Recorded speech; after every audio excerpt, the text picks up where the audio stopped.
Hi, I'm Dr. Kella Klinker-Simonin, and I'm here to read a story, a folk tale from the Middle Ages.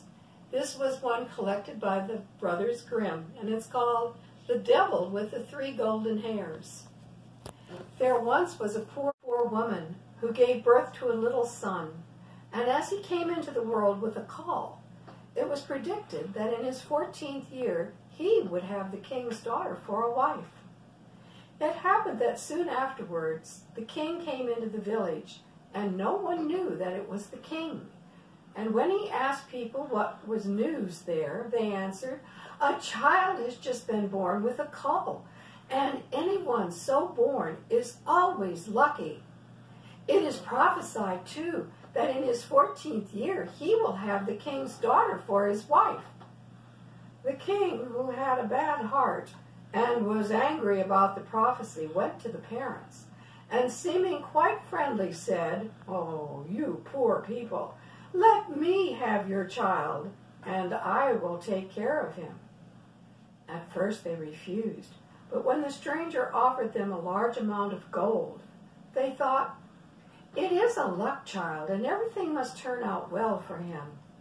They at last consented and gave him the child.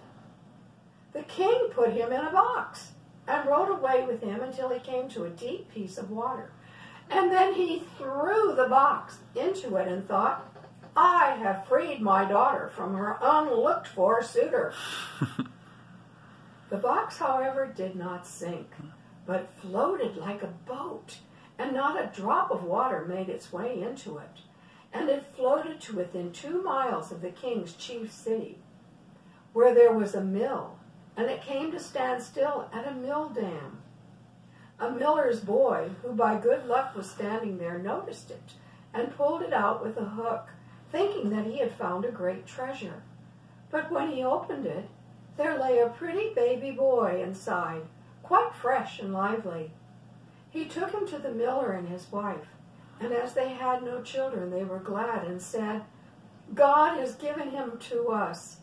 They took great care of the foundling, and he grew up in all goodness. It happened that once in a storm the king went into the mill, and as he asked the mill folk if the tall youth was their son. "No," they answered, "he is a foundling. 14 years ago he floated down to the mill dam in a box, and the mill boy pulled him out of the water." Then the king knew that it was none other than the luck child, which he had thrown into the water, and he said, "My good people, could not the youth take a letter to the queen? I will give him 2 gold pieces as a reward." "Just as the king commands," answered they, and they told the boy to hold himself in readiness. Then the king wrote a letter to the queen, wherein he said, "As soon as the boy arrives with this letter, let him be killed and buried, and all must be done before I come home." The luck child set out with this letter, but he lost his way, and in the evening came to a large forest. In the darkness he saw a small light. He went towards it and reached a cottage. When he went in, an old woman was sitting by the fire quite alone. She started when she saw the boy and said, "Whence do you come, and whither are you going?" "I come from the mill," he answered, "and I wish to go to the queen, to whom I am taking a letter. But as I was lost in my way in the forest, I should like to stay here overnight." "Oh, you poor boy," said the woman, "you have come into a den of thieves, and when they come home they will kill you." "Let them come," said the boy. "I am not afraid, but I am so tired that I cannot go any farther." And he stretched himself upon a bench and fell asleep. Soon afterwards the robbers came and angrily asked what the strange boy was lying there. "Ah," said the old lady, "it is an innocent child who has lost himself in the forest, and out of pity I have let him come in. He has to take a letter to the queen." The robbers opened the letter and read it, and in it was written that the boy, as soon as he arrived, should be put to death. Then the hard-hearted robbers felt pity, and their leader tore up the letter and wrote another saying that as soon as the boy came, he should be married at once to the king's daughter. Then they let him lie quietly on the bench until the next morning, and when he awoke, they gave him the letter and showed him the right way. And the queen, when she received the letter and read it, did as was written in it, and had a splendid wedding feast prepared. And the king's daughter was married to the luck child, and as the youth was handsome and agreeable, she lived with him in joy and contentment. After some time, the king returned to his palace and saw that the prophecy was fulfilled, and the luck child was married to his daughter. "How has that come to pass?" said he. "I gave quite another order in my letter." So the queen gave him the letter and said that he might see for himself what was written in it. The king read the letter and saw quite well that it had been exchanged for the other. He asked the youth what had become of the other letter entrusted to him, and why he had brought another instead of it. "I know nothing about it," answered he. "It must have been changed in the night, when I slept in the forest." The king said in his passion, "You shall not have everything quite so much your own way. Whosoever marries my daughter must fetch me from hell 3 golden hairs from the head of the devil. Bring me what I want, and you shall keep my daughter." In this way the king hoped to be rid of him forever. But the luck child answered, "I will fetch the golden hairs. I am not afraid of the devil." Thereupon he took his leave of them and began his journey. The road led him to a large town, where the watchman by the gates asked him what his trade was and what he knew. "I know everything," answered the luck child. "Then you can do us a favor," said the watchman, "if you will tell us why our market fountain, which once flowed with wine, has become dry and no longer gives even water." "That you shall know," answered he. "Only wait until I come back." Then he went farther and came to another town, and there also the gatekeeper asked him what his trade was and what he knew. "I know everything," he answered. "Then you can do us a favor and tell us why a tree in our town, which once bore golden apples, does not even put forth leaves." "You shall know that," he answered. "Only wait until I come back." Then he went on and came to a wide river over which he must go. The ferryman asked him what his trade was and what he knew. "I know everything," answered he. "Then you can do me a favor," said the ferryman, "and tell me why I must always be rowing backwards and forwards and am never set free." "You shall know that," answered he. "Only wait until I come back." When he had crossed the water, he found the entrance to hell.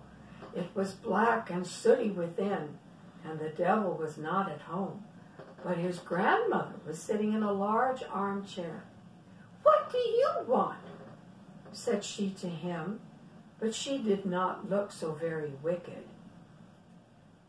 "I should like to have 3 golden hairs from the devil's head," answered he, "else I cannot keep my wife." "Oh, that is a good deal to ask for," said she. "If the devil comes home and finds you, it will cost you your life. But as I pity you, I will see if I cannot help you."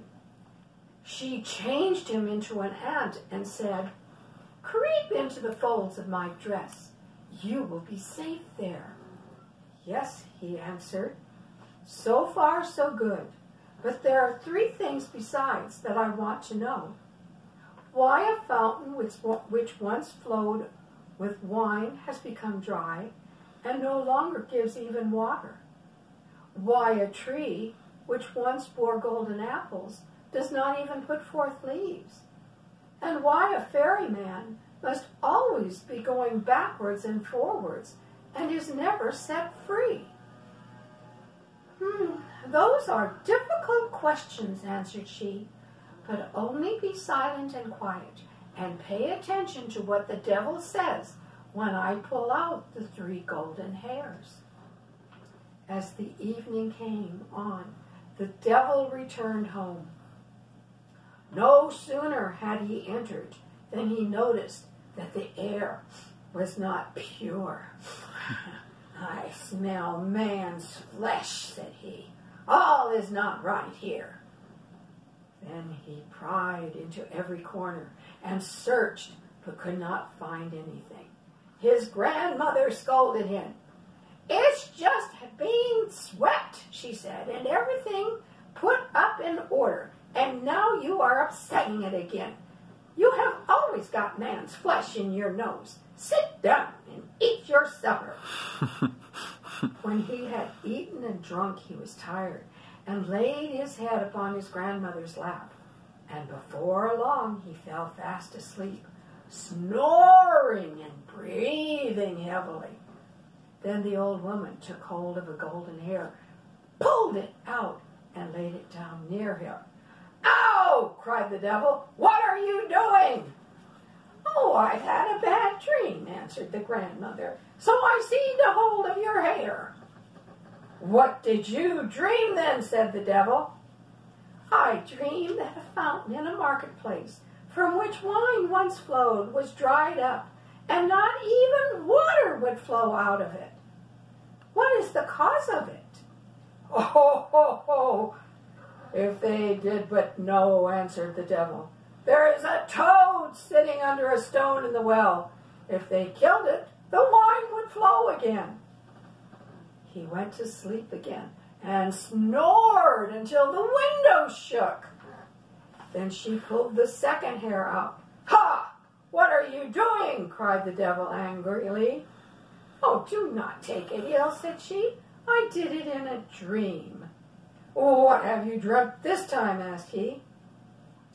"I dreamt that in a certain kingdom there stood an apple tree, which once had borne golden apples, but now would not even bear leaves.